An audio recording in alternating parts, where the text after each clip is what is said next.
Sexual intercourse या संभोग fertilisation का प्रोसेस होता है, जिसमें पुरुष और महिला एक दूसरे से यौन संबंध बनाते हैं, जिसमें पुरुष का स्पर्म और महिला का एग मिलकर एक गर्भ का निर्माण करते हैं।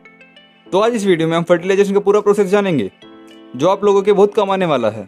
तो वीडियो को जरा भी स्किप किए बिना पूरा जरूर देखना और समझना। तो सेक्सुअल इंटरकोर्स के दौरान वेजाइना में स्पर्म एंटर करने से उसकी जर्नी शुरू होती है। ओव्यूलेशन के टाइम सर्विकल म्यूकस चेंज होता है, जिससे स्पर्म सर्विक्स से वेजाइना की ओर जा सके। यूटेरस में होने वाले पंपिंग मोशन और फैलोपियन ट्यूब के सीलियस के कारण स्पर्म को एग तक पहुंचने में हेल्प मिलती है और स्पर्म को एग फर्टिलाइज कर पाता है।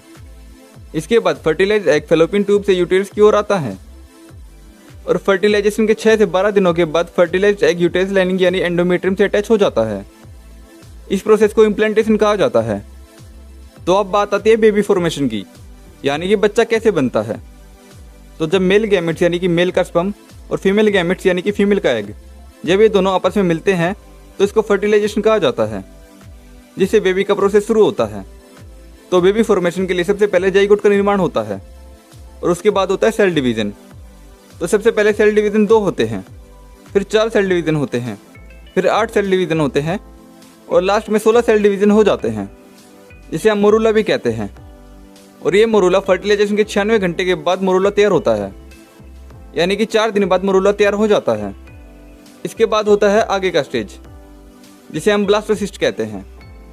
तो ब्लास्टोसिस्ट कैसे बनता है? तो मोरूला में 16 सेल डिवीजन होते हैं। तो जब उन 16 सेल पर म्यूकस लेयर तैयार होने लगती है तो इसका साइज बढ़ने लग जाता है, जिसे हम ब्लास्टोसिस्ट कहते हैं। ये जो प्रोसेस होता है ये फर्टिलाइजेशन के 5वें दिन होता है। तो ब्लास्टोसिस्ट के एंडोमेट्रियम के कांटेक्ट में आते ही उसके कुछ आउटर सेल्स बनने लग जाते हैं, जिसे ट्रोफोब्लास्ट कहते हैं। इसके बाद ये अपनी सेल मेम्ब्रेन छोड़ देते हैं और सिंगल स्ट्रक्चर की तरह एक्ट करते हैं। अब भी सिंगल स्ट्रक्चर को सिंस्टियो ट्रोफोब्लास्ट कहा जाता है। इसके बाद ये एंडोमेट्रियम वॉल को चीरते हुए यूट्रिन वॉल से चिपक जाता है और HCG हार्मोन सीक्रेट करने लगता है। HCG एक प्रेगनेंसी हार्मोन है जो एग के कॉर्पस लूटियम को मेंटेन करता है। कॉर्पस लूटियम से प्रोजेस्टेरोन सीक्रेट होता है, जिससे मेंस्ट्रुअल साइकिल बंद हो जाता है, यानी कि पीरियड्स आना बंद हो जाते हैं। प्रेगनेंसी टेस्ट में यूरिन या फिर ब्लड में मौजूद HCG डिटेक्ट होने के बाद ये प्रेगनेंसी पॉजिटिव है या नहीं इसका पता लगाया जाता है। HCG हार्मोन होने वाले बच्चे को मां के शरीर में किसी बाहरी टिश्यू जैसे रिकॉग्नाइज होने से बचाता है और प्रेगनेंसी के 3रे महीने के दौरान बच्चे के ऑर्गन्स और टिश्यू बनाने में HCG हेल्प करता है। बेबी डेवलपमेंट के दूसरे हफ्ते के बीच में सिंस्टियो ट्रोफोब्लास्ट में लेक्नो नामक के स्पेसीज बनने लग जाते हैं। ये स्पेसीज साथ में फ्यूज होकर एक नेटवर्क बनाते हैं, जिसमें डैमेज इंडोमेट्रियम का ब्लड भर जाता है और कोरियोनिक विलाई प्रोजेक्शन जड़ों की तरफ बढ़ने लग जाते हैं और ये माँ के खून से घिरे होते हैं। माँ के खून में ऑक्सीजन और न्यूट्रिएंट्स होते हैं जो इंटरवीलियस स्पेसेस में एंटर होकर प्लेसेंटल मेम्ब्रेन में डिफ्यूज होते हैं और माँ की कोख में पल रहे बच्चे तक पहुँचते हैं।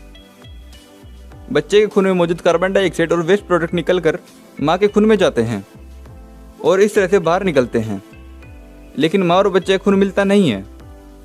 इस प्रोसेस के कारण ही प्लेसेंटा यूटेरिन वॉल से जुड़ा रहता है और माँ और बच्चे के बीच कनेक्शन टूटने का डर नहीं रहता। प्लेसेंटा का जो काम है वह है बच्चे को ऑक्सीजन और न्यूट्रिशन का पहुंचाना। प्लेसेंटा और बच्चे की नाभि से जुड़ी गर्भनाल माँ से बच्चे तक ऑक्सीजन और न्यूट्रिएंट्स पहुंचाती हैं और साथ ही बच्चे के खून से वेस्ट प्रोडक्ट को बाहर निकालती है। गर्भनाल में स्टेम सेल्स होते हैं जो अलग अलग तरह के सेल जैसे बोन सेल्स, फैट सेल्स में डिफरेंस रखने की क्षमता रखते हैं। साथ ही अलग अलग तरह के ब्लड सेल्स बनाने के लिए रिस्पॉन्सिबल होते हैं। गर्भनाल की लेंथ लगभग 55 सेंटीमीटर से लेकर 60 सेंटीमीटर के बीच की होती है। प्रेगनेंसी के 12वें हफ्ते तक प्लेसेंटा पूरी तरह बन जाता है और अपना काम करने योग्य हो जाता है। ये माँ और बच्चे के बीच एसेंशियल सब्सटेंस के exchange, waste elimination, hormone production और इम्यून प्रोटेक्शन के लिए जिम्मेदार होता है और साथ ही टॉक्सिन्स, पैथोजेंस और ड्रग्स को फिल्टर आउट करके बच्चे तक पहुंचने से रोक कर उसे नुकसान पहुंचाने से बचाता है।